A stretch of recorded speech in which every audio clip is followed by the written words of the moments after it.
Bonjour les amis, aujourd'hui ça cresse en borne avec. J'ai même envie de courir vers notre invité, tellement je suis invité content. de choix. Je pense qu'on n'aura jamais un acteur avec la plus grosse filmographie dans l'émission. Il a plus de 100 films et séries. C'est un truc. Je crois qu'il a 45 millions de vues au cinéma. Il a 8 ou 15 nominations. Il a gagné un César, etc. C'est impressionnant. Acteur et réalisateur. Ouais. Et on va d'abord évidemment, puisque c'est avec notre ID Buzz, on va parler un peu d'automobile avec lui aujourd'hui. Ouais. Et puis ensuite, tout son parcours. Clovis. Salut. Merci d'être avec nous Merci aujourd'hui. d'être avec nous. Ben non, un plaisir. Vincent disait que tu étais probablement l'acteur qui avait l'une des plus grosses filmographies en France. Tu vois, il avait fait le compte un peu comme les buteurs en foot. Ah oui, d'accord. J'ai peut-être pas le bon chiffre exact, mais moi je suis à pas loin de 100. Je crois que j'ai 96 et C'est possible. En vrai, je vais pas ni te contredire, ni dire c'est vrai ou faux, je sais pas. Mais il y en a un certain nombre. Ouais. Ce qui nous attend, c'est évidemment, c'est le troisième personnage. C'est notre petite ID Buzz. Tu vas prendre place dedans. On va prendre la route, mais surtout, on va aussi aller chercher des cadres. Il va t'aider. Ah oui, c'est la non, première mais- fois qu'il va servir d'utilitaire en vrai. Ben non, mais tant mieux, parce qu'en fait, quand vous m'avez parlé de truc de se faire une interview dans une bagnole et tout, moi, n'ayant pas de voiture à Paris, je me dis, autant que ça serve, on va pas rouler pour rien. Et j'avais un petit dos d'aller chercher des cadres que je veux ramener à mon bureau et tout ça. Et je me suis dit, si ça vous ennuie pas, on se balade. On y va. on fait d'une pierre deux coups. À bon moment et on rend service. Bon moment, j'espère. On va pas le dire avant, on sait pas. On sait pas encore. On fera le bilan. Ouais. Tu sais, il est très Ouais. chiffre, on fera le bilan. J'ai On cru gardera les comprendre. rires, tout ça. On comptera tout. Allez, nous, on l'adore. Tu vois. Bienvenue chez nous.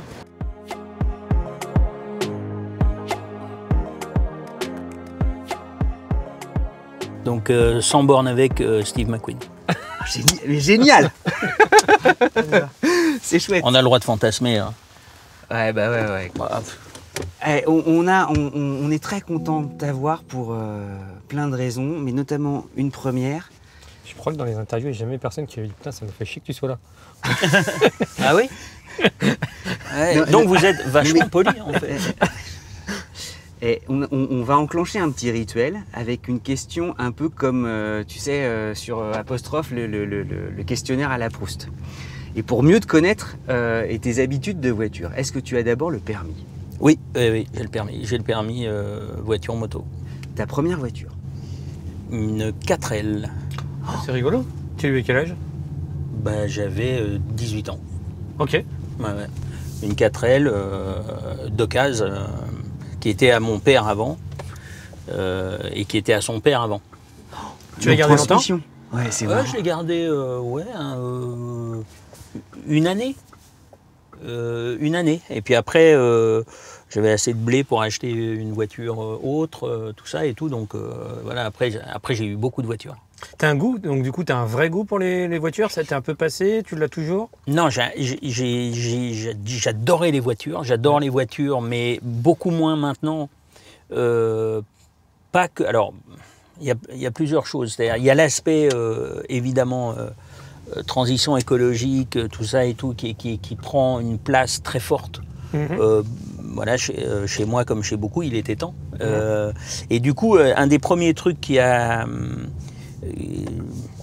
m'est apparu que je pouvais faire, c'était moins consommer avec la voiture, avec l'avion, avec toutes des choses où j'ai la possibilité de me déplacer en vélo, j'ai la possibilité de me déplacer en train.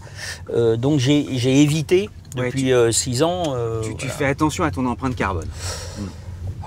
Sans donner de leçons à personne, parce que bien malin qui peut dire oui, il faut faire ça. Mais tout ce que tu peux faire toi, j'essaye de me l'appliquer. Une route que tu aimes beaucoup emprunter? Non, mais il y a beaucoup d'endroits en France où c'est sublime de rouler, que ce soit en voiture ou en moto ou en vélo.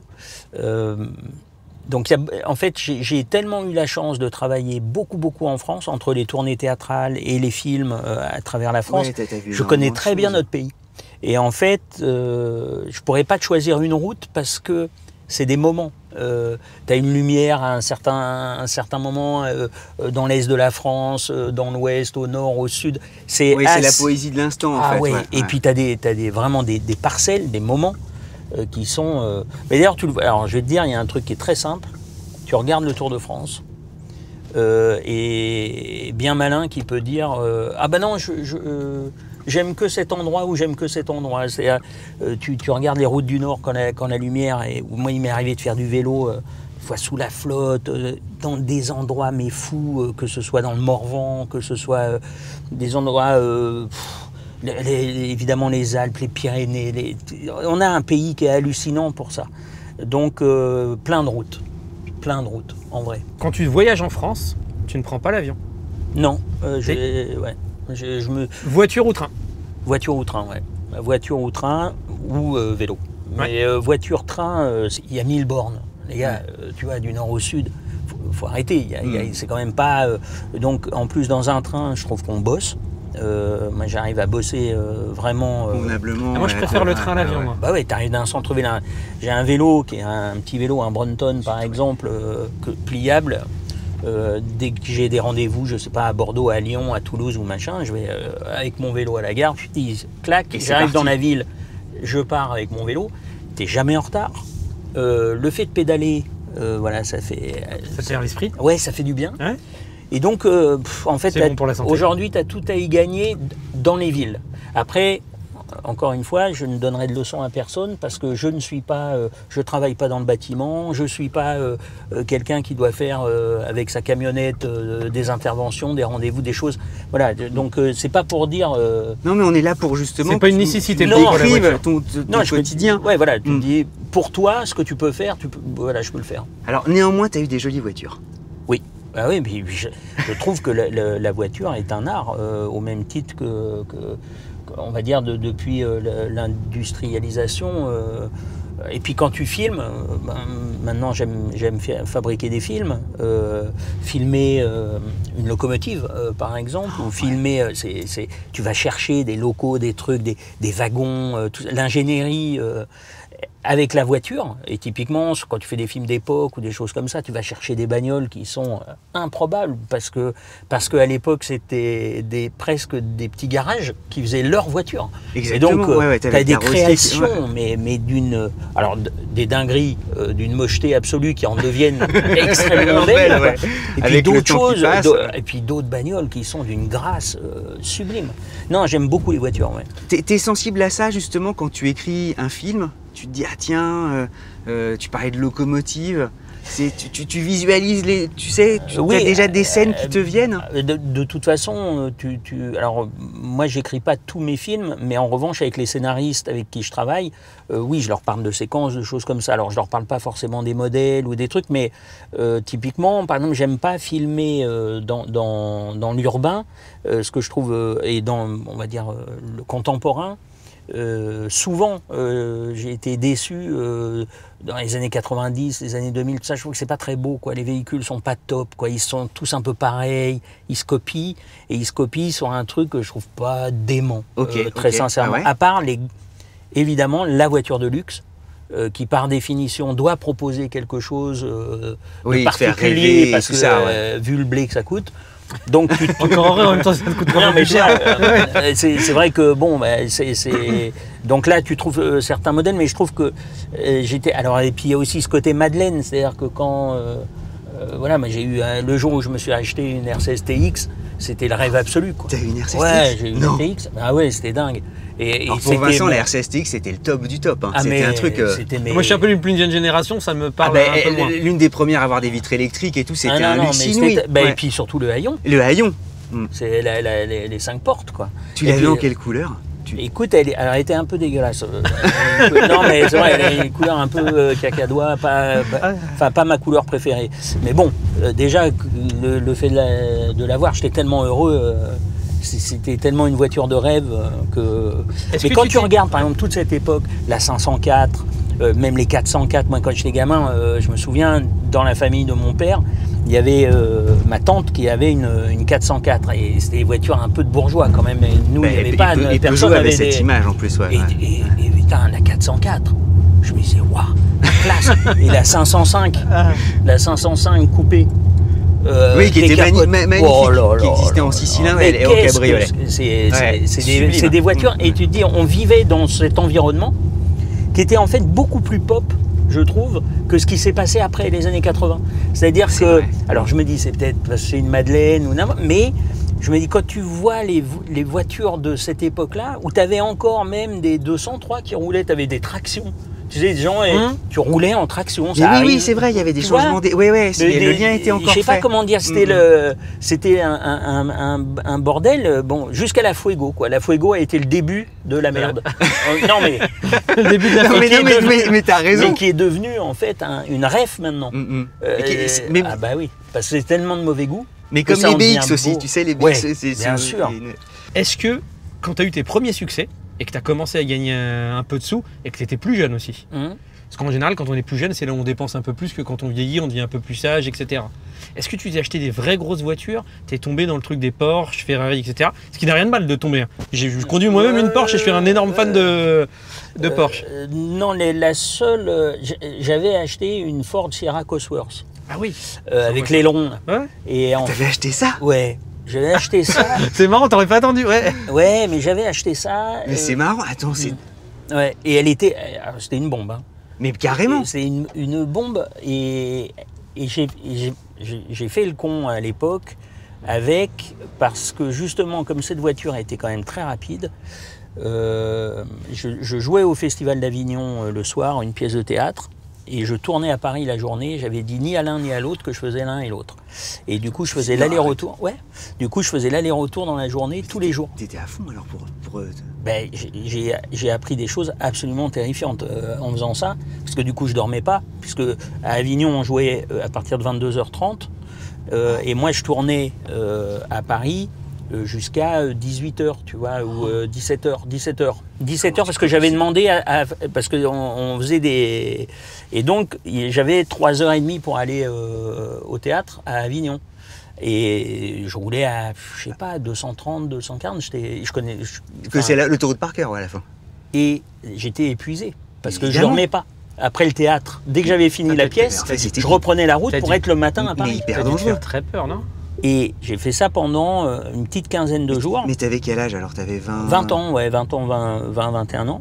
Et à un moment, Et- tu t'es dit, je déconne trop, faut. Non, c'est pas ça, c'est quand j'ai appris un truc qui m'avait fait après halluciner, parce que sur le moment, j'ai pas fait gaffe, mais je l'ai fait. Hein. Donc, à ne jamais faire, Ouais. évidemment. C'est un jour, j'étais vraiment épuisé, je m'arrête sur L'aire de repos, ouais. ouais, et je prends des cafés et tout ça, et puis je parle avec des routiers en disant les gars, comment vous faites quoi? Là, ça tire vraiment. Il dit mais il faut que tu dormes dans les lignes droites. Hein? Et donc je dis mais comment ça dormir dans les lignes droites? Et les mecs m'expliquaient à l'époque, donc tu sais, alors eux ils ont sur les gros volants, Ouais. tu sais ils avaient la poignée. Ouais, exactement, ouais. Et en fait, tu connais tellement bien les parts d'autoroute que quand tu es bien éveillé, à une certaine vitesse, tu comptes. Et tu sais que la ligne droite, tu as par exemple 16 secondes ou machin, ou à telle vitesse, eux ils bloquent, enfin c'est à l'époque, Ouais. hein, ils bloquaient et ils dorment ils comptent 16 secondes, tu vois, en bloquant le volant, et ils se réveillent, c'est tout, et ils font ça plein de fois, et en fait tu te reposes. C'est Réellement. une d'enfer, ça. Et quand tu fais la nuit, Ouais. quand tu roules la nuit, tout ça et tout, le fait de fermer les yeux et de... T'as pas peur de pas les rouvrir? Non, parce qu'en fait, c'est une sorte de... En fait, ce qui te repose, c'est que tu reposes ta nuque et t'as les yeux fermés. Et donc, t'as pas les phares, t'as pas Ouais. les trucs, tu vois. Donc, c'est une vraie... T'as pas de fatigue non, mais visuelle. et les gars, Non, c'est totalement interdit. non, non, bien il sûr. faut jamais Mais- le faire. Mais là, tu mais racontes une histoire. Mais Ouais. il s'avère que je l'ai fait. Et qu'effectivement, j'ai tenu en faisant ça. Mais Tu le sauf faisais que vraiment je roulais à 200. Et je connaissais tellement les parcelles sur le truc. Et un jour, vers les derniers jours... T'as pris la confiance. Ouais, j'ai fait derrière une bosse, tu vois, justement pas loin après le Morvan, là, tu vois, quand tu passes avant Beaune. Tu Oui, vois, et puis en quand plus, tu il y a les passes, virages et tout ça. ouais. et juste avant, tu sais, t'as des lignes droites énormes avant d'attaquer le Morvan. Le petit, ouais, la petite côte. Quand tu viens de Qui est Paris. sympa d'ailleurs, les virages, Ouais, ils sont vachement ils sympas. font plaisir. Ouais, parce ouais. que tu dis, avant, t'as fait que ta tellement ligne droite. Et je me suis fait... j'ai ouvert les yeux au moment où j'arrivais sur le cul d'un camion que j'avais pas vu. Parce que la ligne droite, oui. Oui, Mais s'il y a un évidemment. camion qui double un autre camion, tu l'as dans le baigneur, quoi. Et t'as Et tapé? Non, alors poussée d'adrénaline très très forte et tout ça, très très peur, donc je l'ai pas refait. Mais là, j'aurais pu me tuer des gens. Donc, c'est absolument dégueulasse. Et le dernier jour, je dormais sur l'île de la Barthelasse, près d'Avignon. Et en fait, j'ai perdu connaissance le dernier jour de fatigue. C'est-à-dire, j'étais à 500 mètres de la maison. Et je me suis réveillé, en fait, j'avais pas cassé la voiture ni rien, hein, juste sur le fossé, tu vois. Et en fait, j'ai perdu connaissance à 500 mètres de la maison de fatigue. Mais c'est-à-dire que pendant ces 15 jours-là, Et la voiture, t'étais encore dedans dans la voiture? Ouais, je pionçais. Tu vois, l'espèce de relâchement. Oh, je suis Harry. Ouais. Et bon, le V était trop loin. Donc je suis allé jusqu'à Harry et heureusement, pareil, qu'il n'y avait personne, pas de... Voilà, mais tu dis, c'est des trucs de conneries de jeunesse. Et tu arrivais malgré tout, sur scène, à tenir le tu truc. vois, tu faisais le taf. Surtout que c'était et la journée, je tournais. Et c'est surtout que c'était à tes tout débuts. Donc, tu as commencé à 13 ans, si je dis pas de bêtises. 14. 14. Je suis parti de chez moi à 14 et j'ai fait un premier téléfilm à ce moment-là. Et après, j'ai commencé à 15 ans au cinéma. Tu travailles le moindre détail. C'est ce qu'on lit un peu dans les interviews, que tu as vraiment une très grosse préparation pour chaque rôle. Énormément. C'est toujours compliqué, je trouve, d'avoir un vrai recul sur... tu travailles comme tu travailles, en fait. Ouais. En tout cas, ce qui est sûr, c'est que je ne peux pas faire ce métier-là ou ces métiers-là maintenant sans être à fond complètement. C'est-à-dire, et c'est pas des mots. C'est-à-dire, c'est pas pour dire... Mais c'est pas des mots, c'est-à-dire que ça se traduit par de l'action réelle. C'est-à-dire, tu fais comment je peux optimiser au maximum, comment je peux faire. Donc, je me pose jamais la question en me disant, par exemple, les changements physiques ou des trucs comme ça. C'est pas, je me dis pas, ouais, je vais me changer physiquement et c'est génial, c'est rigolo. C'est de me dire, tiens, ce personnage-là. Je parle avec le réalisateur ou la réalisatrice, et je dis mais tu vois c'est qui, c'est comment, et puis petit à petit je me dis bah oui il va être comme ça, enfin il se met, mais je pense pas que je suis en train de me transformer, ça n'a pas de, sinon ça serait... c'est dans la logique de ton rôle. Oui, parce que j'ai toujours travaillé pour les films ou pour les pièces de théâtre, je ne travaille pas pour moi. J'aime pas cette notion, par exemple, souvent qui sont des mots qui pour moi plus liés au sport que j'ai pratiqué et que j'aime beaucoup, le challenge ou des choses comme ça.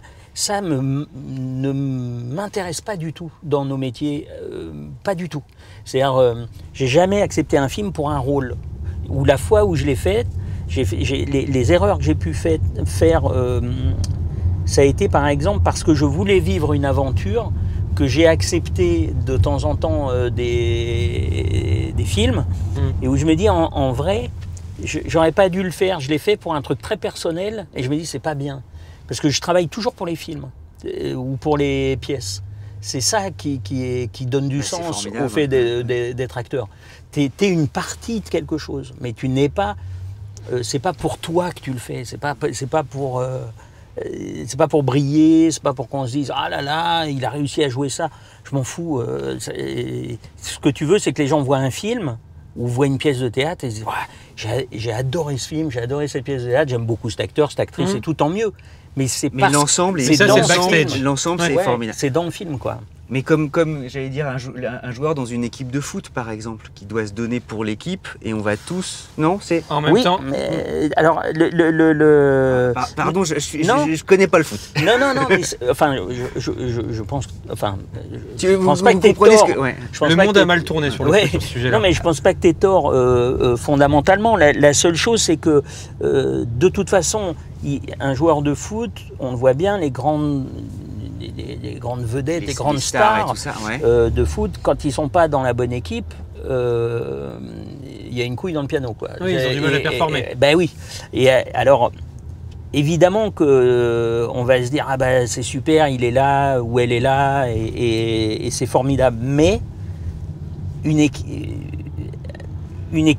tu vois, quand Messi n'a jamais gagné la Coupe du Monde avant la dernière, tu dis c'était le plus grand joueur du monde. Et il était dans une nation. Aujourd'hui, un mec comme Haaland, qui est le buteur absolu de Manchester City, eh ben, il est norvégien. Et ben ce gars-là sera jamais champion du monde. Et pourtant, il est probablement le meilleur buteur du monde. À l'heure actuelle. Et tu vois, si avec t'as pas Mbappé. d'équipe, Là, vous m'apprenez un truc. non, et si t'as pas d'équipe, tu ok. peux pas par Oui, bien définition. sûr, oui, c'est Oui, impossible. alors après, il y a aussi un truc Ok. où le monde. Pourquoi je disais que le monde est un peu mal tourné, c'est qu'aujourd'hui, tu es un bon joueur d'équipe. T'as pas de stats, ce qu'on Ouais. disait au déjeuner, t'as pas de passe décisive, t'as pas de but marqué. Bah, tu peux te faire un peu pas avoir la carrière que tu mérites parce que tu n'auras pas ces stats. Alors que pourtant, l'équipe, quand t'es pas là, elle tourne moins bien. Bah, c'est clair. Mais tu le vois d'ailleurs sur tous les postes qui sont des postes absolument essentiels et dans votre équipe, puisque toi tu es PSG, c'est typiquement ce qu'on observe. Non, mais ce que je veux dire, c'est que tu dis, On c'est appuie pas les un Thiago problème de Motta. moyens. Ouais. Tu vois, typiquement, tu peux dire dans plein de clubs, il y a des problèmes de moyens, tu peux pas t'acheter les joueurs. Là, tu peux acheter qui tu veux. Et il s'avère que c'est pas aussi simple. Et la preuve, c'est que et moi, tous mes potos qui sont comme toi supporters du PSG, parce que voilà, il y a des supporters dans toutes les villes de France de tous les clubs et c'est C'est super. souvent parce que tu es né là-bas. Moi, je suis né à Paris et je supporte la ville dans laquelle je suis. Ouais, mais tu te dis, ce qu'on vit avec le PSG des Qataris là, c'est quelque chose qui a été fantasmé par tous les clubs français en disant ouais, il n'y a pas. J'ai les sous, je peux m'offrir tous les Ouais, il n'y meilleurs a du pas monde. en France un club qui machin. Ils arrivent et eux, c'est bon, évidemment, le prix d'un. Enfin, je veux dire, c'est la subvention d'un PIB. Donc, tu fais, on n'est pas tout à fait. C'est un pays derrière. C'est Ouais. c'est dingue. Et donc, C'est- tu te c'est dis, colossal. alors là, ils peuvent tout s'offrir. Même avec le fair play. Mais ils peuvent tout s'offrir. Et ça marche pas aussi simplement que ce qu'on croit. Oui, Tout à fait. Oui, c'est tu pas gagnes aussi le le. championnat, Oui, bien sûr. mais- Ça marche pas si mal, mais ça marche pas aussi bien. c'est-à-dire que tu dis, c'est un des plus gros Ouais. budgets européens de toutes les équipes d'Europe. Ouais, tout à fait. Et tu Non, fais, mais on l'entend souvent. C'est l'équipe idéale. et ça rame. Parce que ce phénomène d'équipe, il est au-delà simplement d'individus extraordinaires comme Mbappé, évidemment, ou Messi aujourd'hui, ou des joueurs qui sont Marquinhos, Verratti, enfin, tu vois, des joueurs qui sont. Quand même Eh bien ben, fait, hein. il n'empêche que ça ne marche pas comme ça devrait marcher. Parce qu'il n'y a pas le PSG de Denisot, Il y avait il marchait. Exactement. Il y a une L'alchimie, âme. ouais. il y a un truc. La sauce avait pris. Donc ça tient, ouais. de toute façon tout le monde se pose la question en ce moment, ça tient à quoi? Ça tient à un entraîneur qui est capable d'insuffler à ses joueurs Moi, je une crois sorte que ça- d'esprit ouais, d'équipe. alors, je pense que ça part encore plus haut. Oui, je suis C'est-à-dire que d'abord, il faut que. Je pense très sincèrement que la seule chose qui est rassurante, je trouve, dans l'histoire actuelle du PSG, pour tout le monde, c'est de se dire l'argent ne fait pas tout. C'est joli en vrai. Ce qui est Ben vachement oui. bien. Enfin, Ça c'est donne un carrément, peu ouais. d'éthique à quelque chose. C'est-à-dire, tu fais. Il faut avoir des moyens, mais ça fait pas tout, les gars. Il y a un moment où tu dis, quand tu regardes Lens, tu te super, dis qu'il doit être un dixième du budget du PSG. Oui, et il performe et tout va bien. ouais. Et tu regardes une équipe et je te jure, tu te régales, tu regardes Oui. le match. Moi, je suis supporter lyonnais, donc tu vois, c'est pour pas. Il est pas, On va t'es pas- l'expliquer. T'es pas que supporter lyonnais, t'es actionnaire de l'OL. Oui, mais Non, mais je ça, suis supporter c'est- lyonnais, mais je peux te dire que j'aime regarder le foot. Et quand je regarde Lens cette année, j'ai un plaisir non fin. Je me dis, waouh, c'est formidable, l'année dernière aussi. Et c'est ça que tu as envie de voir. Et si le PSG était dans ce que j'attends de cette équipe-là, je dirais la C'est même génial. chose. Même si, mais je me dis, non, il y a un truc qui est décevant. Mais C'est parce passé que par là-bas. bah, je suis, tu vois le. Ah ouais, t'as raison. Peut-être Ouais, parce que ouais. au fond de mettre des stars entre elles, l'ego reprend un moment le dessus quoi qu'il arrive. Non, je pense que, tu vois, on parlait, je pense que ça part d'en haut, c'est-à-dire qu'il y a un problème d'âme.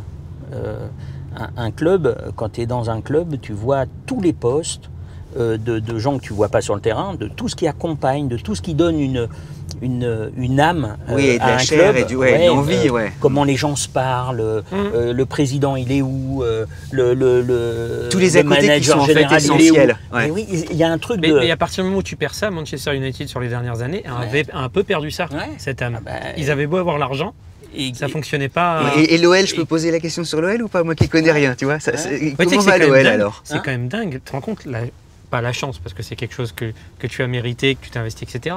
Mais de te dire que le club que tu supportes, tu as un pourcentage de ce club. Oui. C'est génial. Alors, oui. Non, mais moi, je suis Non, un mais gros fan de foot, c'est Là, génial. tu réalises Moi, son si rêve. c'est un- Non, mais c'est complètement. Moi, Demain, il me donne un pouillème du PSG avec Il le droit casse d'avoir un sa tirelire. t-shirt et, Non, mais moi, c'est et une place anecdotique. d'aller au match. Moi, je suis ravi. en fait, c'est totalement anecdotique. Ma participation, elle est réellement aujourd'hui de cœur. C'est-à-dire, ça a toujours été. Et puis, c'est le rapport que j'ai avec Jean-Michel Aulas, qui est mon pote, avec qui on s'aime beaucoup. Donc, c'est quelque chose de camaraderie, tu vois, qui est lié à. Et tu fais ça dans le temps, que ça fait 20 ans quasiment que tu as ça, non? Ouais. Bah, j'ai toujours aimé l'OL gamin parce que. Tu viens de là? Mais c'était loin. Ouais. Et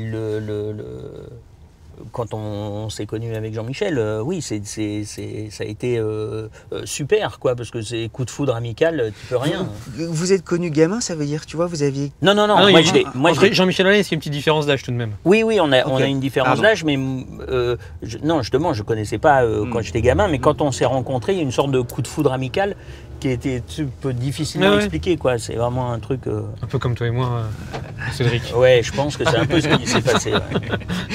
Et on va reprendre, Tu veux parce un que câlin d'habitude, les gens avec nous racontent un peu leur parcours. Toi, ça débute très tôt, ça débute, t'es adolescent. C'est ça, tu te mets à Ouais. bosser. Et on a du mal. Enfin, moi, j'ai lu, t'es pas abandonné, Ah mais, non, pas du tout. mais tu T'es peux faire parti ce de que chez tu toi. veux. Non, moi je voulais, moi depuis l'âge de le CP, donc ça doit être quoi, 6 ans. T'es allé 6 plus à ans et l'école demi. depuis CP? Non. Non, mais au CP déjà. J'habitais. Alors Puis la crèche, il a arrêté l'école. Ouais. À la crèche, Il il s'est a enfui, c'est il a dit, pareil. bah, moi, j'irai c'est plus à pas l'école. marché. J'habitais dans le 20e, dans le 19e, place des Fêtes, tout ça. Et j'allais à l'école. À l'époque, on allait tout seul à l'école. Enfin, voilà, Ouais. moi, j'avais pas de. Donc, je prenais le bus. J'avais des stations. Et puis après, j'arrivais place de la Réunion et tout ça et tout. Et puis, le chauffeur de bus, quand je le regardais, je me disais. C'est ça que je veux faire, c'est-à-dire pas être forcément chauffeur de bus, mais j'enviais beaucoup sa position en me disant voilà, ça, lui, il décide, là, il est en train de s'arrêter à chaque arrêt, puis après, il va arriver au terminus, il va boire un café avec ses potes, il va reprendre le bus, il va machin, il va payer ses impôts, machin, il est libre. Pour moi, c'était le monde du travail et le monde des adultes était le monde de la liberté, du choix. Et du coup, j'ai voulu être adulte depuis tout petit. Et j'avais plein de potes, gamins et tout. J'étais pas du tout associable. Mais ou tout ça. c'est une maturité incroyable. Cette J'avais prise une de envie. conscience, Mon envie, c'était d'être adulte et d'être autonome. Parce que Et tu vois, à donc, l'inverse, il y a beaucoup d'enfants qui se disent, quand ils réalisent qu'adulte c'est compliqué, souhaitent rester oui, encore le enfant ouais. le plus longtemps Ouais, possible. ouais, c'est vrai. Je pense que ça marche dans tous les Ça sens. nous rappelle quelque chose. Non, mais ça marche dans les deux sens. Moi, ça a été. Et donc, effectivement, j'avais, je pense, et des fois avec Myriam, avec ma mère, on se regarde, parce que je me souviens parce qu'elle a eu mon petit frère, on a 14 ans d'écart, donc c'était plus tard. Et moi, j'étais parti de la maison. Et puis, quand mon petit frère a eu 14 ans, un jour, on se regarde avec Mime, puis on est tous les deux comme ça, puis on voit, il a 14 ans, et on se dit, mais tu t'es barré, t'avais cet âge-là, on n'y croyait pas. C'est-à-dire que même nous, Mais ouais, on se disait, mais Les non, 14 ans, c'est pas possible. Et en vrai, oui, c'était en fait naturel pour nous à ce moment-là. Il y avait un truc de confiance déjà, d'amour. J'ai jamais manqué d'amour ni de. Ouais. Donc voilà, ma mère m'a dit, ok, tu veux te barrer, tu veux rentrer dans le truc et tout. Ouais, je crois que t'as les épaules.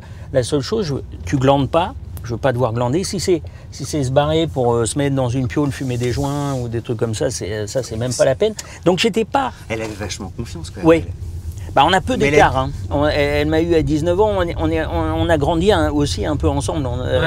Ça fait un point commun avec ma mère aussi, j'ai eu très peu. Mais Et elle donc- a dû sentir chez toi Ouais. qu'elle pouvait se dire, ok. Et puis j'étais pas plutôt J'étais sage. je donnais confiance, quoi, parce que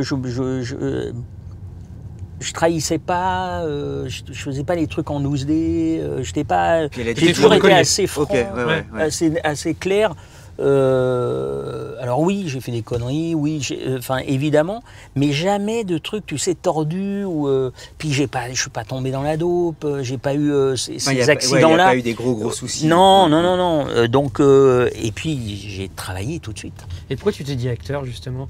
Parce que tu avais des... Bah, Grâce à ta maman, tes t'étais parents, baigné tu dedans. vois, Oh ouais, oui, non, ça, ça on saura jamais. Non, moi j'étais pas.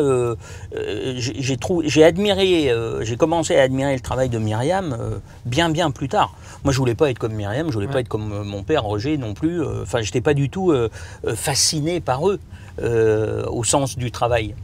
Non, je crois que je voulais être acteur. Tu sais, je faisais des sports de combat par exemple et j'adorais. J'ai combattu jusqu'à tard dans ma vie, jusqu'à 42 ans, 43 ans. Ah ouais? Oui, j'adorais ça, de l'âge de 7 ans jusqu'à Tu faisais 42, quoi, alors 43. C'était- Bah, j'ai commencé par la boxe anglaise et puis je voulais être champion, hein, voilà, champion du monde et tout. Ah bah c'est bien. On va Ah se bah mettre tu vois, bien. ouais, peinard. Tiens, colle-toi au camion. C'est ce que je vais faire. Et comme On ça comprend que tu adores le vélo. T'as un parking à vélo. Ah ouais, non mais moi je le mets dans la cour. Non, mon vélo là, sinon je me le fais tirer. La journée ça va, mais tu le laisses C'est pas. vrai que j'ai rarement vu autant de Vélib. Et on a du bol parce qu'on a un camion de livraison. Ouais, pour que pile vous poil. sachiez tous, Et c'est si raccrocher jamais- les wagons. Ouais, On va utiliser Ladybuzz vraiment ouais. pour ce qu'il est aussi. C'est un utilitaire et accueillir des... Des cadres vides qui vont me servir à mon bureau. Eh, Merci. Voilà, C'est les rigolo. On pourra en accueillir en plus beaucoup plus que ça. Ah bah voilà. Voyage utile. Et tu vois la porte derrière, c'est électrique. Moi j'adore. Et moi, tu sais que ça me fait un repose pour le... On va peut-être pas on va te les garder en fait. Ah bah oui, t'es comme au bar. Merci, hein. Bon, attends, Avec plaisir. Top. nous c'est inédit pour nous, tu vois. Non, mais- Et chaque nouvel épisode, une nouvelle aventure. Bah voilà. Ouais, On donc, reprend le fil. tu te souviens forcément de ton premier film? Ah oui. Ah oui. J'imagine. Ah bah oui. Ouais, Alors, le vrai premier film qui a compté, c'est-à-dire... Ouais, pour toi. Ouais, c'est un film qui s'appelle Hors la loi, qui est un film de Robin Davies qu'on a tourné, je crois, en 84. Ah, je pense qu'il veut te dire bonjour. Tu vas bien? Ouais. Ah non, mais il n'y a aucun problème. Au contraire, tout le monde est bienvenu. Bon, et, Super cette voiture. et voilà, et il faut aller la prohibition. La prohibition, faut aller là. Bonjour aussi, pardon. Bonjour. Et À plus. hein, Non, mais parce que c'est un... Vas-y, passe, parce que sinon tu vas te faire niquer par le feu. J'ai acheté 2-3 canons là-bas. Oui, il fait bar à vin aussi, il travaille aussi. Moi, j'ai une passion pour le vin rouge, donc j'en ai partout, j'en achète, j'adore ça. Et lui est vachement intéressant parce que déjà, tu peux boire chez lui. Ouais. Et en plus, il cherche un peu aussi voilà, des vins qui ne sont pas des vins d'étiquette, tu vois, où tu vas chercher un peu aussi sur des vins bio et tout ça. Pas forcément en nature, mais en bio, oui. Enfin bref, c'est un Vous avez chouette des gars. atomes crochus et vous passez des bons moments quand vous voyez. C'est un chouette gars, ouais. Et puis Ok. ça vaut le coup voilà, tu peux découvrir 2-3 quilles sympas. Puis en tout cas, il est super souriant, il a l'air. Bon, on lui mettra on mettra son adresse en, Ouais, en description dans la ouais. vidéo. Ouais, ton premier film. Enfin, le premier Oui, film. hors la qui loi, compte, alors. Ouais. hors la loi, oui, c'est évidemment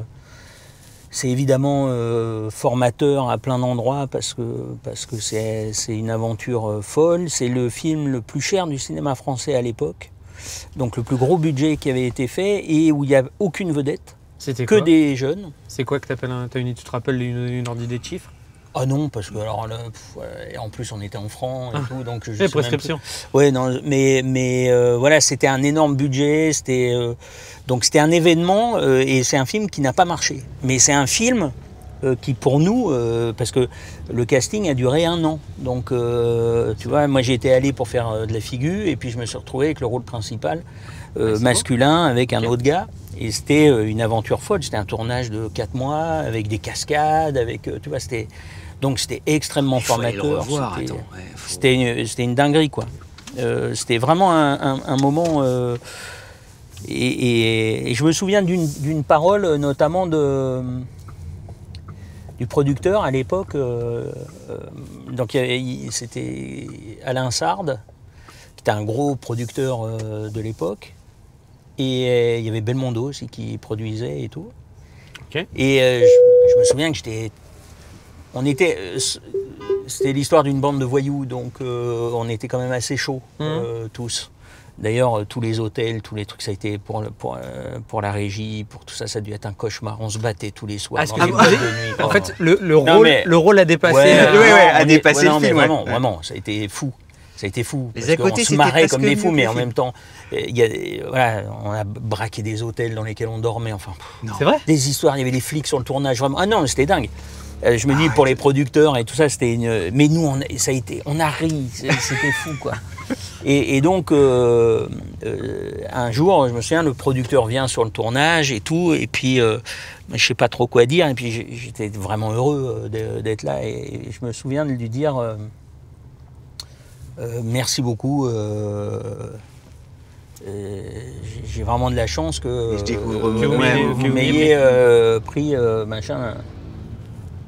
Et il m'écoute comme ça, et puis 2 heures après, on tournait, je me souviens, dans les Cévennes, il faisait une chaleur de dingue, et puis dans des cailloux, on courait dans des cailloux et tout. Puis il me prend à part et il me dit tu vas t'asseoir et je vais te dire un truc, et tu vas le garder bien, pour toute ta ouais. vie. Si tu es là, c'est pas parce que tu as de la chance, parce que moi j'en ai rien à foutre de ta chance. Donc ça c'est ton problème, ça me regarde pas. Moi si tu es là, c'est parce que j'ai besoin de toi. Et donc tu dois répondre à mes besoins, et moi je me sers de toi. Donc c'est peut-être toi qui as de la chance, c'est peut-être moi qui ai de la chance, j'en sais rien, mais en tout cas Mais je faut ne te délivrer, prends pas faut faire le boulot. parce que tu as de la chance.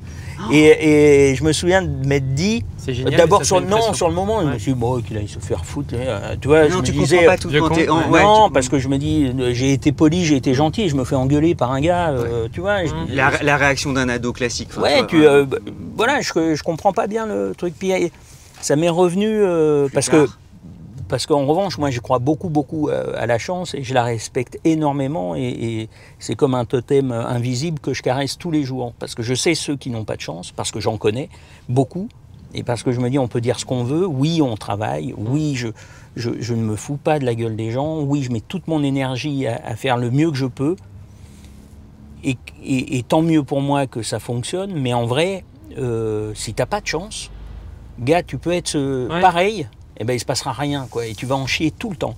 Et il faut pas se reposer sur le fait de dire j'ai pas de chance, on est bien d'accord.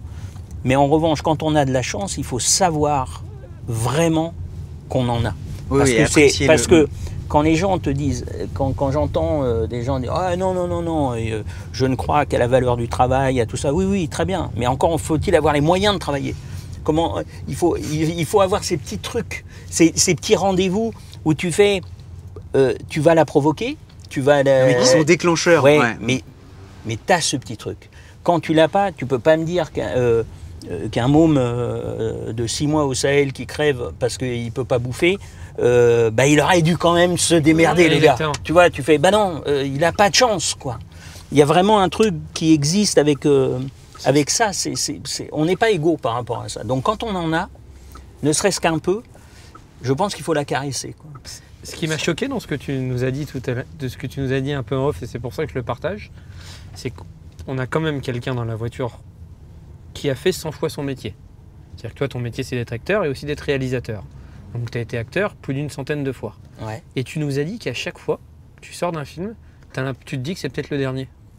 Oui, mais alors plus comme réalisateur. Comme acteur, je me dis pas que c'est le dernier parce que je commence à avoir un petit âge et que après il y a des logiques qui ont plus à voir avec le problème de justement du talent ou d'être ceci ou d'être cela. C'est que après il y a une logique commerciale. T'as un nom aujourd'hui.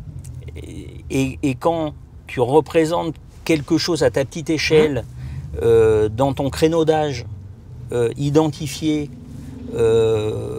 potentiellement populaire, qui existe, alors tu sais Ça reviendra. par calcul, pas parce que les gens vont te trouver peut-être bon ou t'aimer, mais simplement par calcul, ton nom il arrivera, on dit il nous faut un mec de plus de 50 ans avec une tête de Gaulois, machin, dans les 5 il y a Cornillac. Et donc tu fais, c'est même pas parce qu'il t'aime bien, mais tu feras partie du... Comme réalisateur, non. Comme réalisateur, tu fabriques ton monde, tu fabriques tout ton univers, c'est ta vie, t'emmènes toute ton équipe, tout le monde dans ton monde. Et ce monde-là, c'est pour ça que moi, j'ai jamais pensé voilà, que j'étais... j'ai jamais considéré que le métier d'acteur était un métier d'artiste. J'ai toujours pensé que c'était de l'artisanat d'art. Et j'adore l'artisanat d'art. Je trouve que c'est d'une noblesse absolue. Et donc, c'est pas pour descendre, mais comme quelqu'un qui, effectivement, ferait de la marqueterie et travaillerait pour un architecte. Très bien, tu vois, et tu rentres dans le bâtiment de quelqu'un qui te dit, tu vois, j'aime beaucoup ta marqueterie et tout, et toi tu lui proposes des bois différents, des formes de coupe différentes, des choses, tu dis, est-ce que ça t'intéresse, ça te plaît, et tu travailles ton bois. Et quand j'ai réalisé, ben là je suis artiste, parce que alors là j'invente tout. C'est-à-dire que là, c'est mon ton imagination. Ah bah, c'est ta feuille blanche. Bah, les cadres, les mouvements de caméra, le son, la musique, le bruit d'un petit oiseau que je vais aller chercher avec le monteur son au mixage. C'est-à-dire que tout est narratif, tout raconte quelque chose, tout est référé à quelque chose que je raconte au subconscient d'un spectateur potentiel. Donc, j'invente tout avec les capacités des métiers de chacun. Hein. Évidemment, je ne vais pas faire les prises de son ni faire la lumière. Mais en revanche, je vais dire non, j'aimerais ça, je voudrais qu'on fasse comme ça, qu'on fasse comme ça. Et donc, dans ces moments-là, tu es artiste. Et je pense que, typiquement, dans le fait d'être artiste, il y a cette chose de... je pense qu'un peintre, quand il a fini un tableau, il ne sait pas s'il va pouvoir repeindre.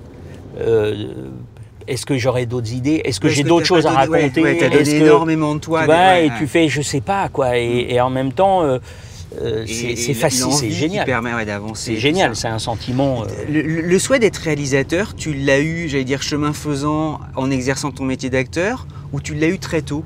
Tu t'es dit un jour, tiens, je ferai mon film. Pourtant, si tu l'as fait, c'est à partir de 2015, si je dis pas une bêtise. 2014, je crois. Comment alors, c'est pas tard en même temps parce que t'es pas très âgé, mais par rapport aux années d'acteur que tu as fait, pourquoi c'est venu si tard dans ta carrière? Pourquoi, je sais pas, mais ce qui est sûr, c'est que c'était quelque chose que je m'interdisais complètement. Ah oui? Ah ouais. Ah bah oui, parce que justement, je me suis jamais vu comme un artiste. Donc, tu sais, tu as ta boutique, les gens viennent pousser la porte régulièrement pour venir chercher, tes machins, et tu fais, waouh, il y a des gens qui font des bâtiments, c'est dément, c'est incroyable et tout. Et puis du jour au lendemain, de te dire, tiens, je vais tout faire. Je vais le faire, moi.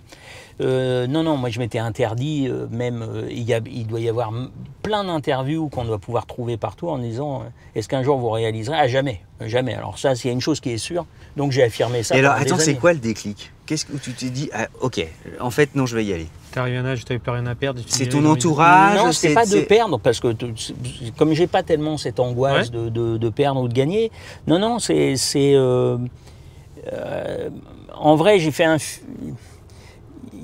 plusieurs fois, je me suis retrouvé à faire des films où alors je crache jamais dans la soupe, parce que j'ai toujours pensé que si un film était raté et que je suis dedans, c'est en grande partie à cause de moi aussi que le film est raté. Donc je me départis pas des films pas bien ou dits pas bien ou que je trouve pas solidaire dans la défaite comme dans la victoire.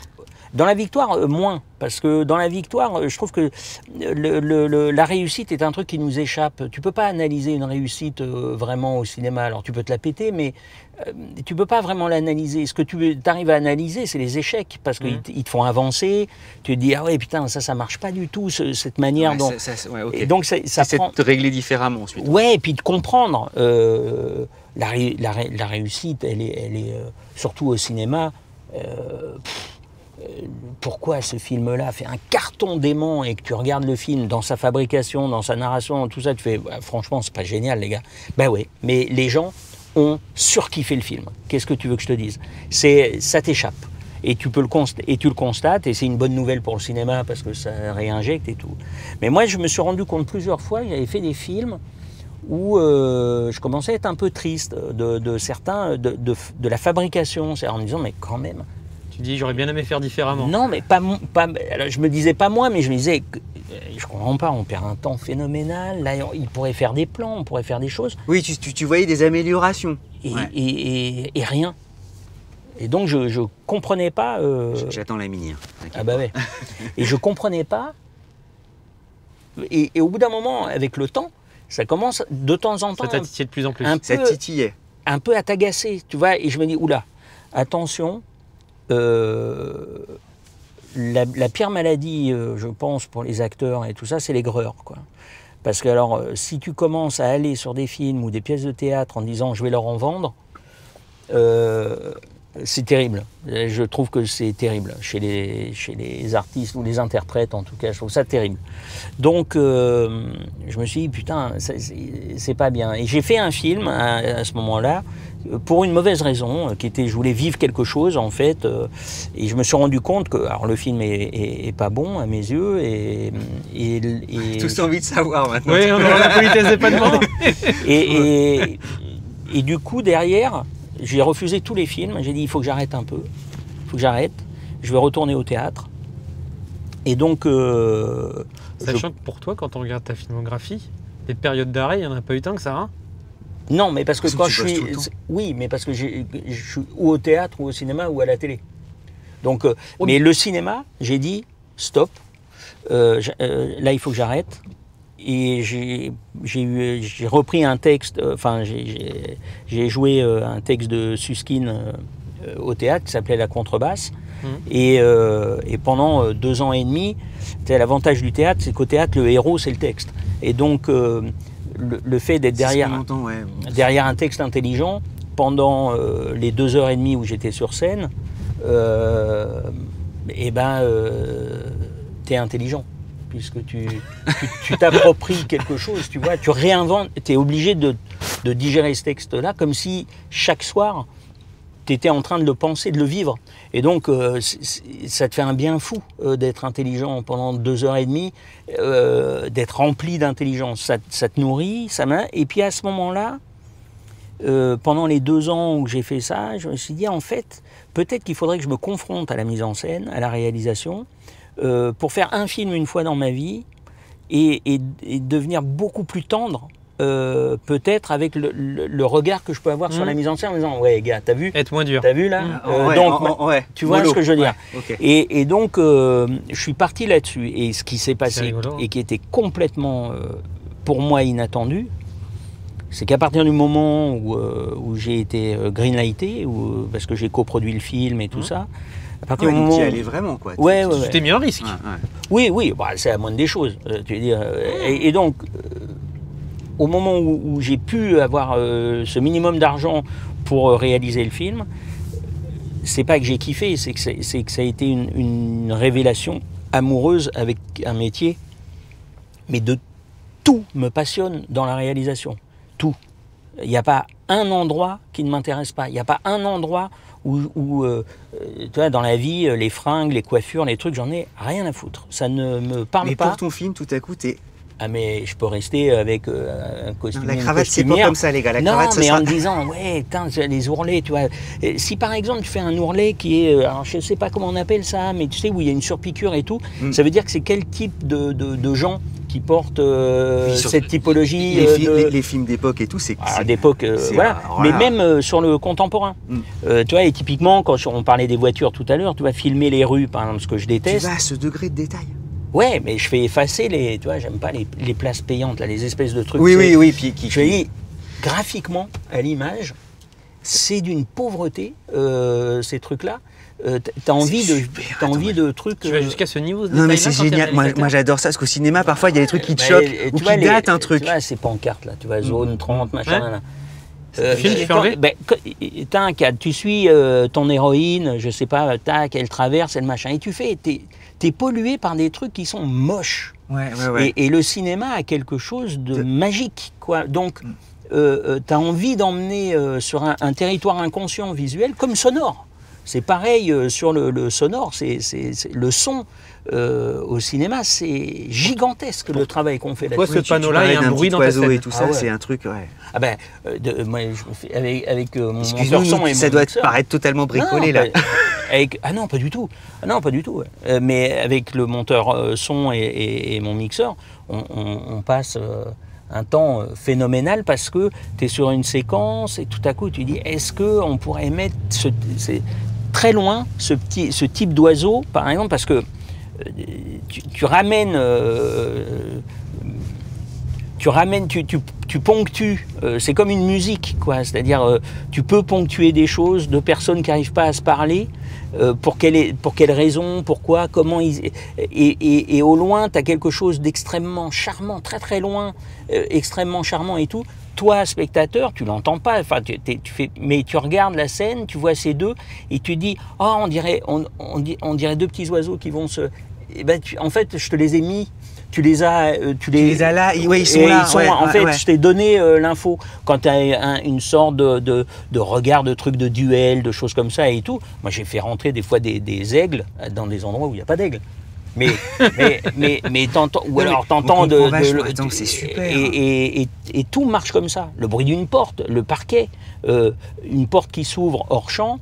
Si elle est lourde, si elle grince, Mais ça raconte aussi l'histoire, forcément. Tu mets surtout les sens, le spectateur dans un état, dans voilà, il va sentir, il se dit oula, il y a un truc lourd qui arrive derrière. Oula, c'est très léger. Est-ce que je le rentre dans ton ambiance dans l'ambiance que tu veux décrire ou pas? Ah bah bien sûr, c'est de l'écriture. C'est de la narration. Donc tout ça, c'est pour ça que c'est un métier extraordinaire. Petite question, qu'est-ce que les gens qui nous regardent ont souvent la curiosité parce qu'ils ne connaissent pas ton métier, etc. Avec tous les films que tu as faits, je ne vais pas te demander un film parce que ça peut te mettre dans l'embarras. Qu'est-ce que tu dirais les 3 films les mieux que tu aies faits, qu'ils aient fonctionné ou pas, ton souvenir à toi, quels sont tes 3 meilleurs films? Et j'ai envie de te dire, pas les 3 pires parce que c'est pas une bonne question, les 3 meilleurs que tu aies faits. Ah, j'en sais rien, parce que, en vrai, c'est pas du tout... Oui, mais c'est une question un peu chiante, je sais bien, mais... Non, c'est pas... En fait, c'est que je pense que ça doit dépendre des individus, mais ma manière de regarder... c'est comme quand on te demande, tu sais, quelle scène tu préfères dans ce film-là que tu as fait, En fait, il y a une forme de hiérarchisation de quelque chose que je suis incapable de faire. C'est comme une anecdote. Si tu me demandes une anecdote, je vais être dans la merde, je vais dire j'en ai pas. Parce que j'en ai 1000.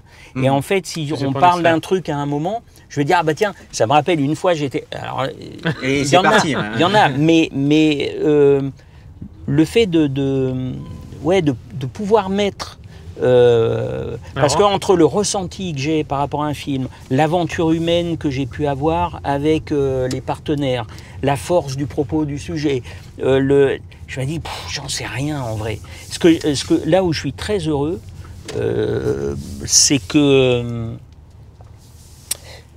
je ne fais pas carrière et que c'est le bordel. C'est-à-dire que mes films n'ont aucune cohérence les uns avec les autres d'un point de vue extérieur. C'est-à-dire que je n'ai jamais travaillé dans l'optique d'avoir une image. T'es pas dans le calcul.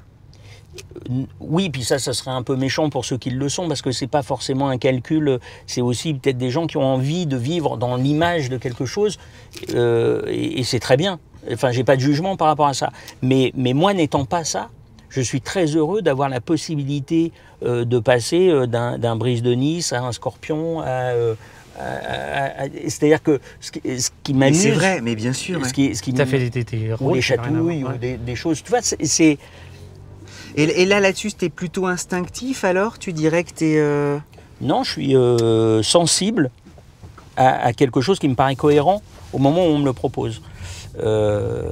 Et c'est comme au théâtre, par exemple. J'ai eu la chance de faire beaucoup de théâtre dans les années 90 et d'avoir des grands rôles et tout ça, et d'être très désiré avec des grands metteurs en scène de théâtre sur ces années-là. Et je me souviens plusieurs fois, à des moments, on m'a dit « Qu'est-ce que tu aimerais jouer ?» Parce qu'au bout d'un moment, tu es connu et donc on te dit... T'as le choix. Oui, qu'est-ce que plus facilement. Et tu savais pas quoi dire. Et j'ai failli répondre un jour. Et je me suis dit, mais c'est très bizarre comme question en fait. Pourquoi on demande à un acteur ce qu'il aurait envie de jouer? Et concrètement, je trouve que tous les rôles que les acteurs font quand ils l'ont demandé, je trouve qu'ils ne sont pas déments dedans. Parce qu'en fait, c'est une projection, c'est un fantasme de vouloir jouer quelque chose. Et que quand tu es acteur, le fait d'être dans le désir de quelqu'un d'autre, c'est tu dis, putain, on me propose Lorenzaccio à moi, mais c'est pas possible, je suis trop machin, je suis pas... Donc il y a une vision d'un metteur en scène ou d'une metteuse en scène qui dit, je pense que lui, là-dedans, ça m'intéresse. Et à partir de ce moment-là, alors, où tu acceptes et tu dis putain, il y a une vie, c'est génial. Et puis de temps en temps, ça tombe. Donc moi, il y a des rôles que j'adorerais jouer au théâtre. Mais si on me les propose jamais, je dirais jamais lesquels. Comme ça, si on me les propose jamais, c'est que je n'ai jamais été dans la vision de quelqu'un de ça. La rencontre c'est pas faite. Et que sinon, je pense que malgré moi, j'irai faire un numéro. Tu vois, en me disant, je rêve de jouer ça. On me dit, je pense qu'aujourd'hui, si beaucoup de théâtres qui me demandent très gentiment, qui me proposent des pièces. Alors, j'ai un problème de temps surtout, mais la problématique, elle est aussi de me dire, mais je ne vous dirai pas quoi. C'est à vous de... Ouais. Il faut que le metteur en scène, la metteuse en scène, tu vois, et que ça matche.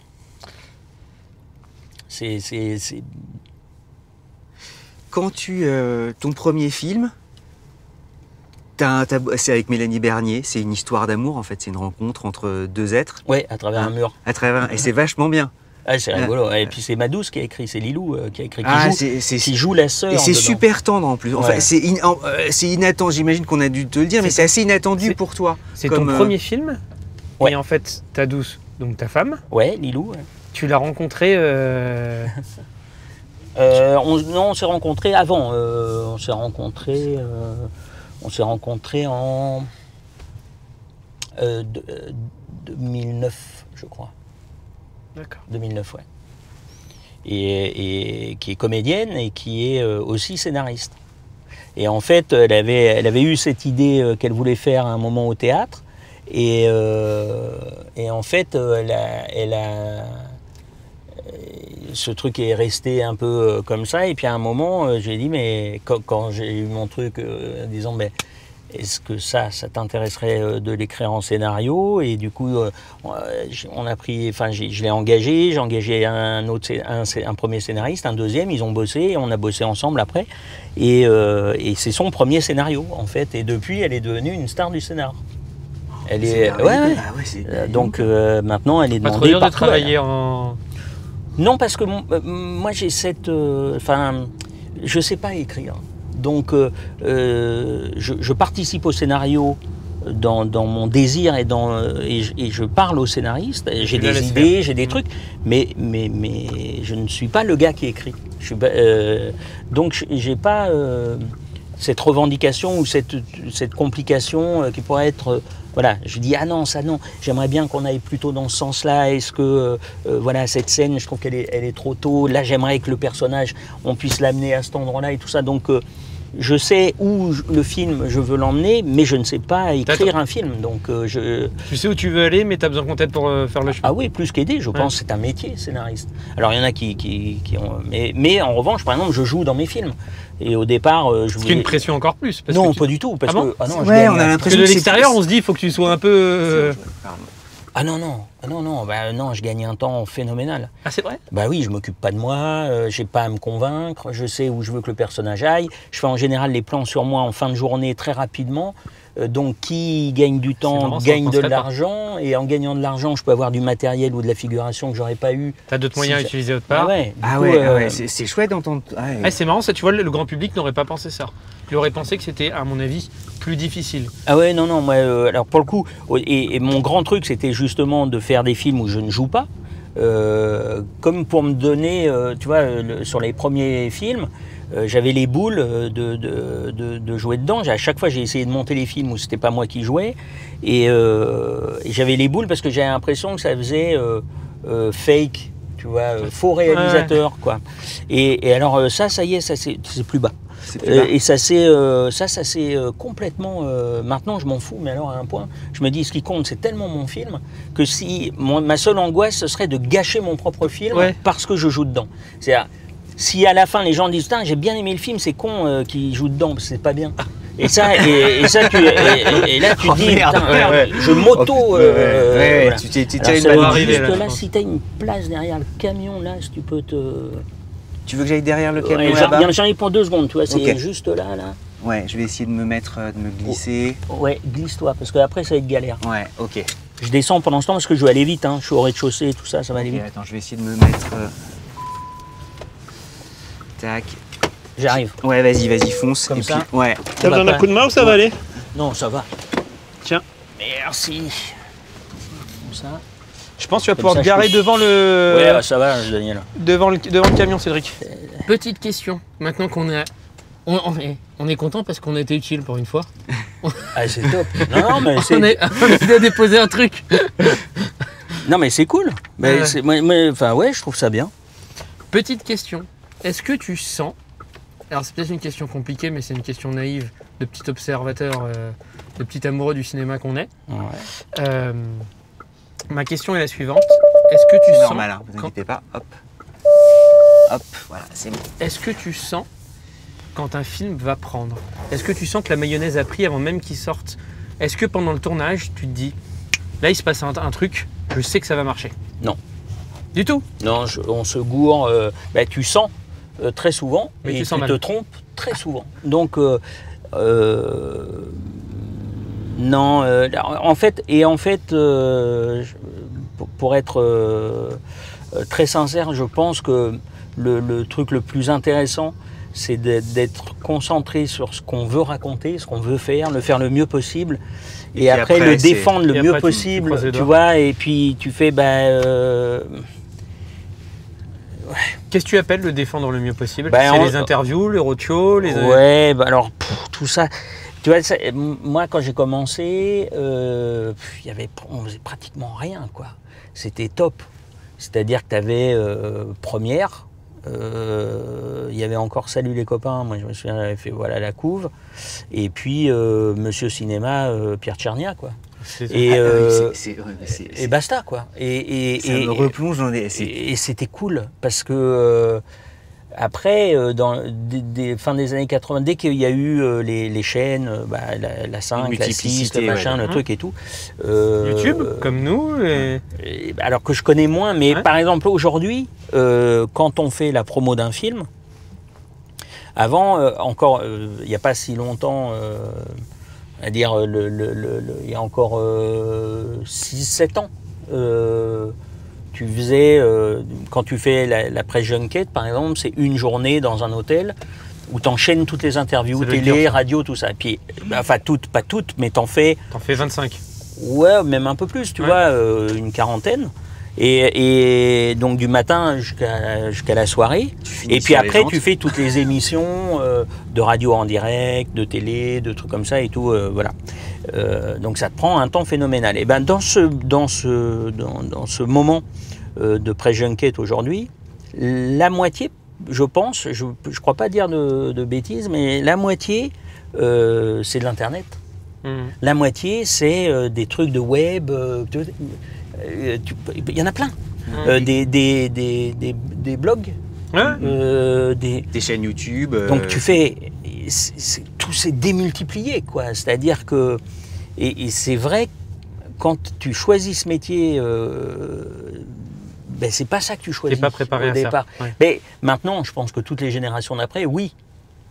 Mais ça devient une nécessité, ouais, pour... Alors, je pense que c'est à double on pourrait s'en tranchant. passer ou pas? Tu Moi, vois, est-ce que- moi, est-ce je me qu'on pourrait demande de dire, plus attends, en plus. je laisse le film venir et on verra. J'ai l'impression que, mais tu veux défendre ton film, donc tu veux tellement le défendre que tu te dis, je peux pas regretter de pas, enfin. Puis t'as la pression des autres autour de toi qui te demandent de le faire aussi. Bien sûr, et puis toi-même, parce que tu dis, est-ce que. ouais, il faut que je me mette toutes les chances de mon tu côté, il vois, faut que j'y aille. T'es pas Spielberg, t'es pas le dernier Spielberg où tu fais, Spielberg, il est pas venu souvent à Paris, tu vois, il n'y a pas besoin de. Mais toi, tu fais, il faut faire connaître le film. Il y a 16 films qui sortent par semaine. Comment je vais exister à ce moment-là? Qu'au moins les gens soient au courant.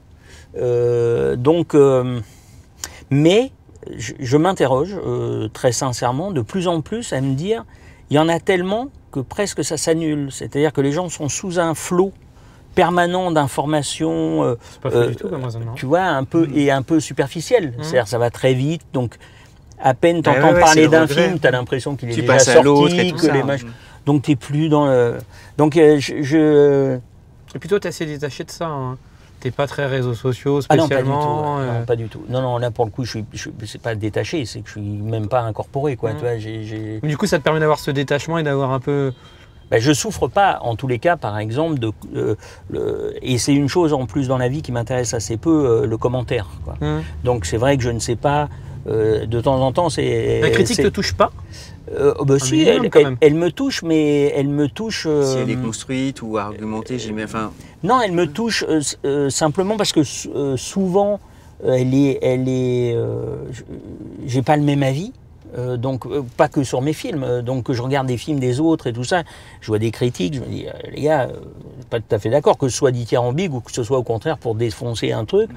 Donc j'ai pas donc après quand c'est sur tes films à toi, je regarde pas toutes les critiques parce que ça prendrait trop de temps et puis maintenant comme je vous disais, il y a tellement de supports, tellement mais en revanche, par exemple, je vois Lilou, ma douce, comme elle est plus connectée, ça la rend folle. Quand des gens disent du mal de moi ou n'importe quoi, ça lui ruine le moral, ça a un impact sur elle. Non, ça la met en colère. Ah. Oui, tu réagis et très donc, vite. Ouais. j'ai dit, mais il y a un truc qui est Le lien de la vidéo, on devrait l'envoyer à Lilou. Hein. Non, mais il y a un truc de fait, c'est que si tu acceptes que des gens t'aiment... tu acceptes que les gens ne t'aiment pas. Mais bien sûr. Et c'est comme... Enfin, je veux dire, ne pas accepter la mort quand on vit, il y a un truc qui va pas... C'est comme si tu prenais la moitié du truc, ça peut pas marcher. Donc, c'est pas le fait de pas être aimé qui pose en fait un problème.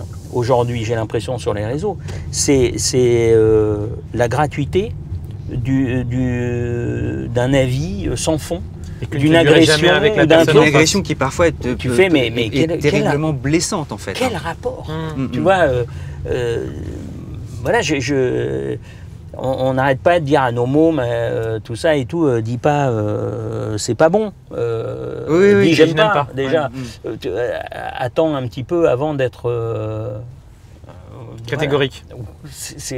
Et les réseaux sociaux, manifestement. C'est catégorique surtout. Et puis, t'as la science infuse. Et puis je vois aussi des gamins qui souffrent de ça beaucoup, qui sont défoncés par les autres.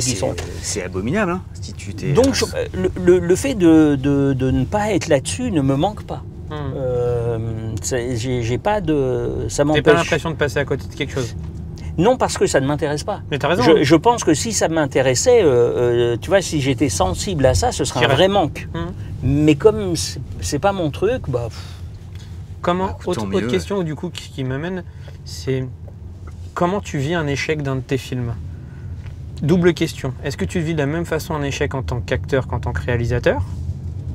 Ou est-ce que mine de rien, réalisateur, t'es beaucoup plus, même si tu es toujours à 100% à fond, tu es quand même beaucoup plus impliqué parce que ça te prend plus de temps en tant que réalisateur? Tu le vis très mal, tu descends très bas? Non. Non, je suis triste.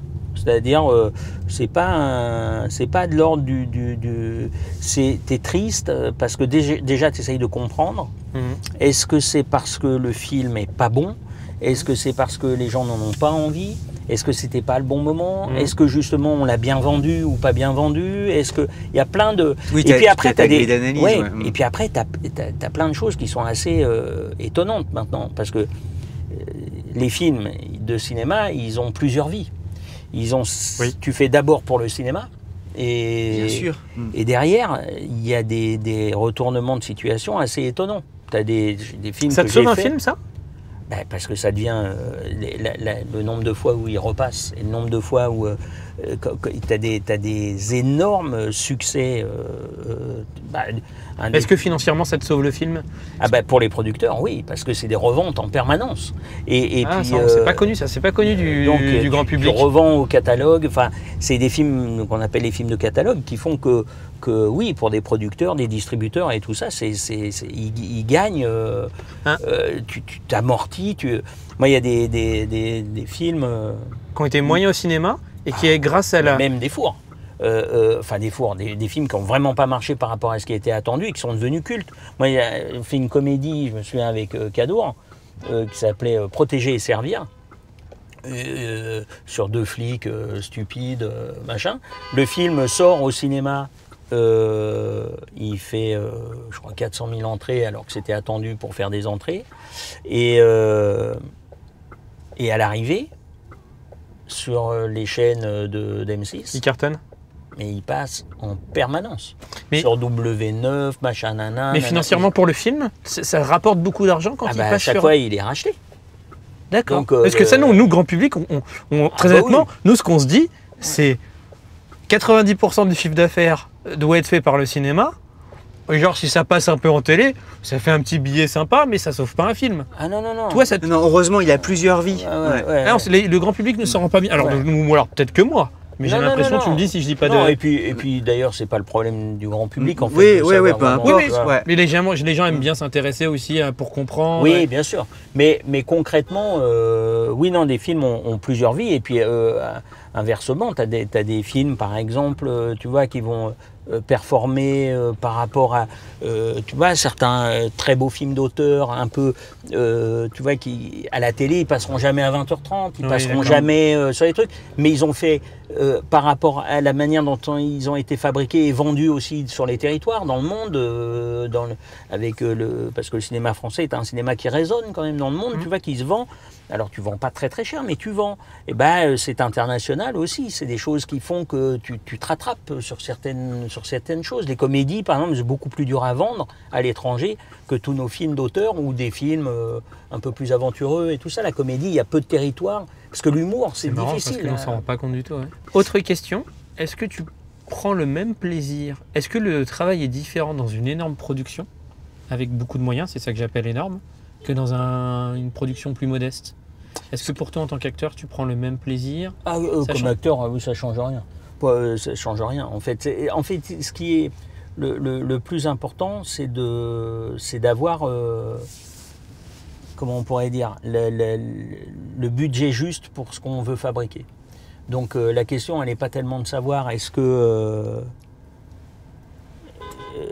y a beaucoup d'argent ou pas, c'est est-ce que j'ai assez d'argent pour fabriquer le film ou pas.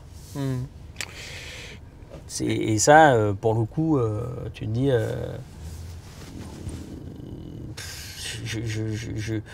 si tu as besoin, quand tu fais un film historique ou des cascades ou des choses et tout, et que tu n'as pas assez, même si les gens pensent que c'est un gros budget, finalement, c'est pas un gros budget. Tu sais, nous, on fait beaucoup de tournages, on fait beaucoup de kilomètres.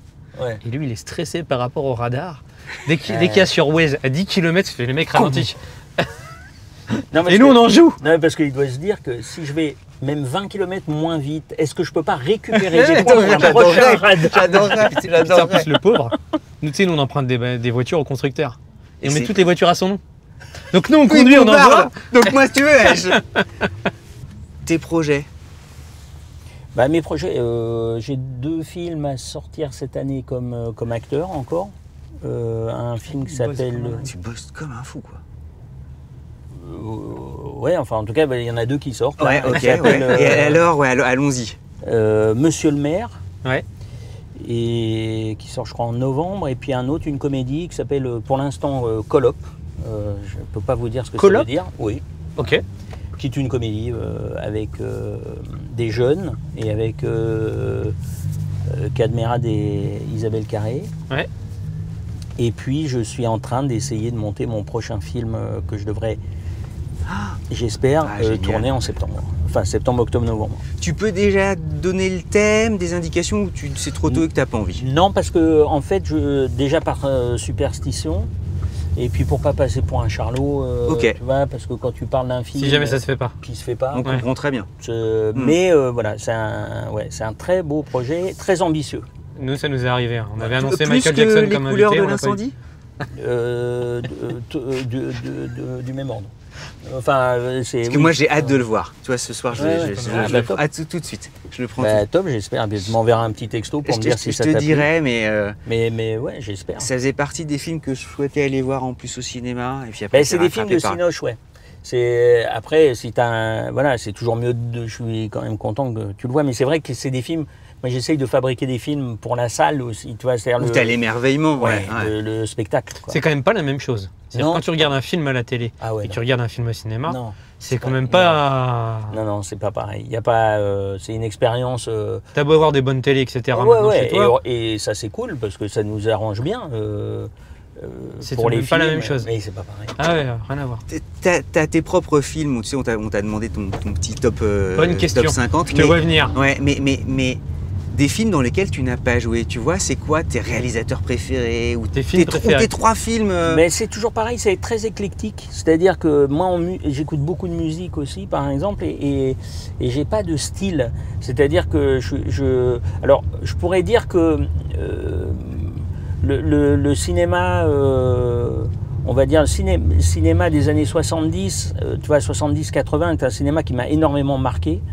Que ce soit les films de Lumet, tu vois, tout ce cinéma, notamment américain, mais aussi français, parce que en vrai, que ce soit Costa Gavras, que ce soit Verneuil, que ce soit, c'est un cinéma qui m'a marqué beaucoup. Et puis après, tout le cinéma des années 40, 50, 60, c'est un cinéma que j'adore. Donc, mais c'est pas, ouais, ça m'étonne pas. Donc c'est large, parce que je peux te dire que par exemple Chantons sous la pluie pour moi est un chef-d'œuvre absolu. Je trouve ce film absolument d'une réussite absolue à tous les niveaux, comme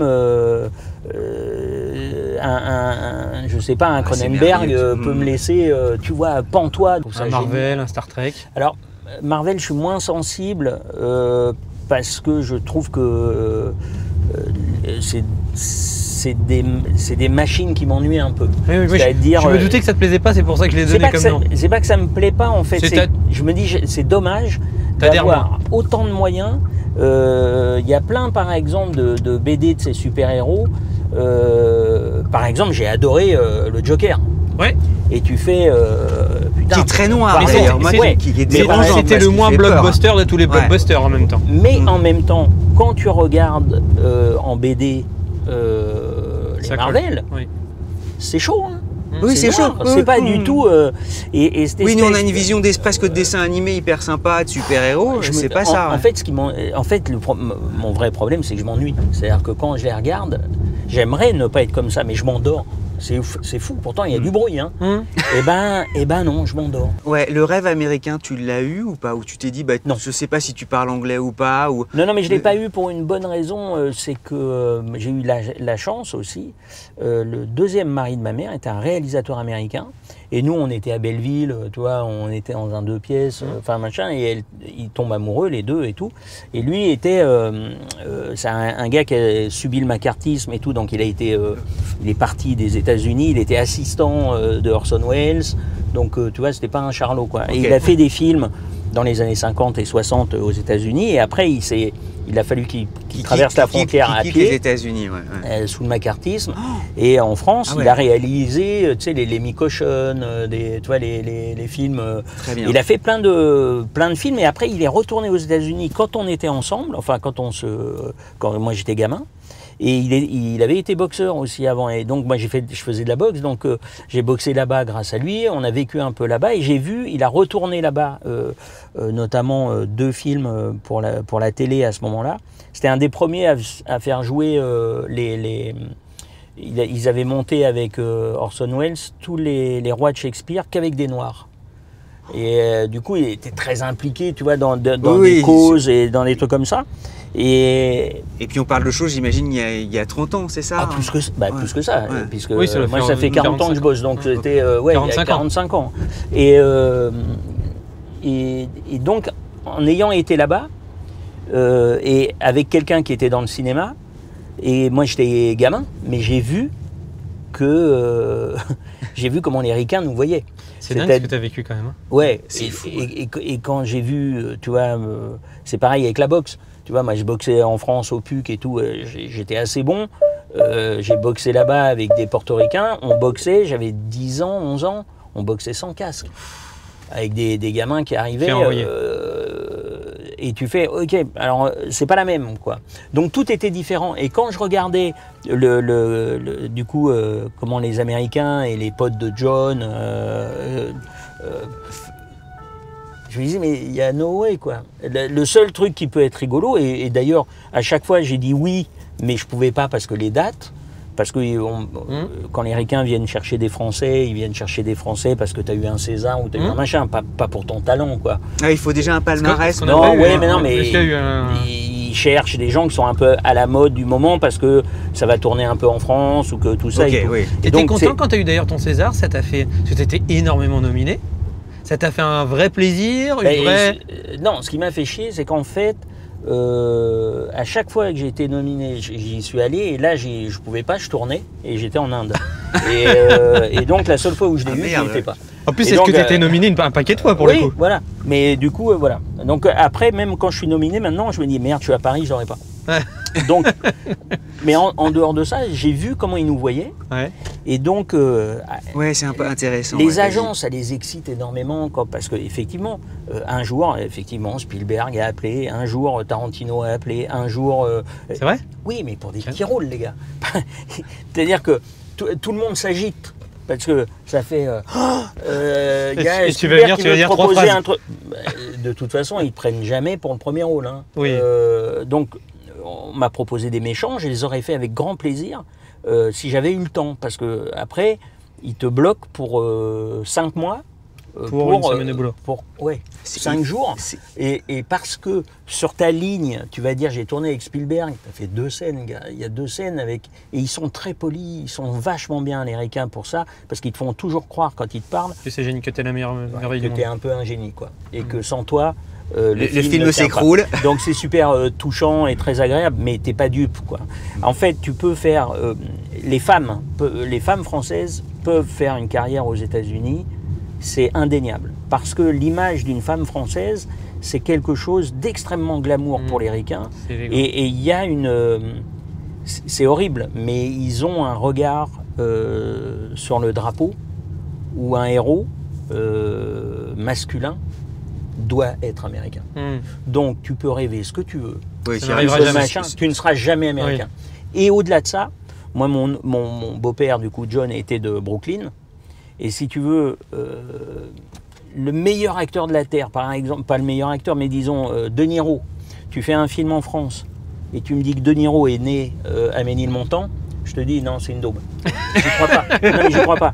Donc je ne serai jamais un gars né à Brooklyn. Ouais, j'ai compris. Et de fait, tous les films américains qu'on aime, c'est pas faux. ce qu'on aime, c'est voir ça. Oui, C'est vrai. voir.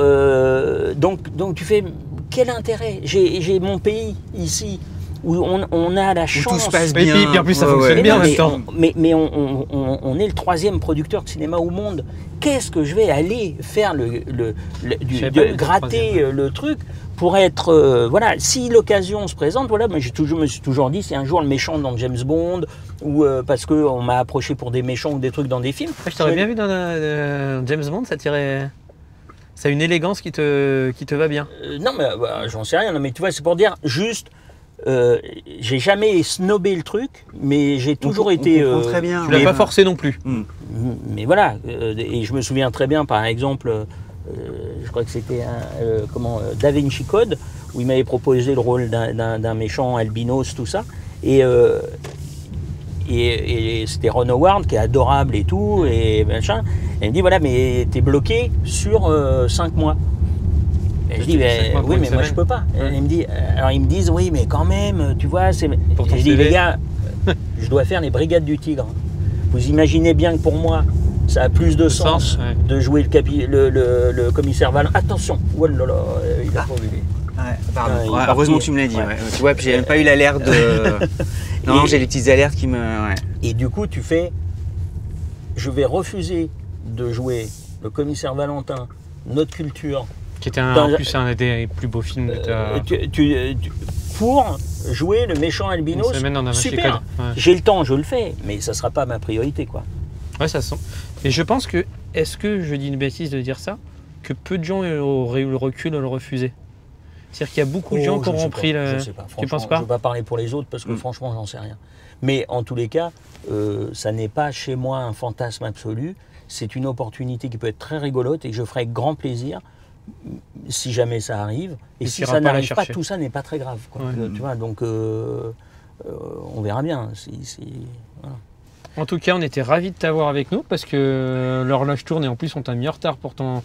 Ouais, ton ah prochain ouais, rendez-vous. mon pauvre, t'étais Non, hyper ça va, à la non, bourre. je suis à 10 minutes. Non, je suis en vélo, moi. Oui, c'est pas- vrai. c'est même C'est problème. vrai. Ciao les gars. Et Merci beaucoup, beaucoup, Je Clovis. sais On va y pas, arriver. on ouvre. Ouais, enfin. on sait plus. On À était ravis de tous, t'avoir. on a juste un petit moment de fin. On a un truc qui s'appelle la bise à mamie. Un jour, on À a chaque dit, nos vidéos, on a dit chaque la bise à vidéo, mamie, un tout jour, le on a monde dit nous bah, la dit, bise à mamie, comme ça. Et si on le depuis, dit pas, si on on se le fait dit pas, engueuler. donc voilà. Ça va pas. Donc Ouais. la bise à mamie. Voilà. La bise à mamie, on s'abonne, le petit pouce bleu et à très vite. Eh ben voilà. À très vite, les amis. Merci.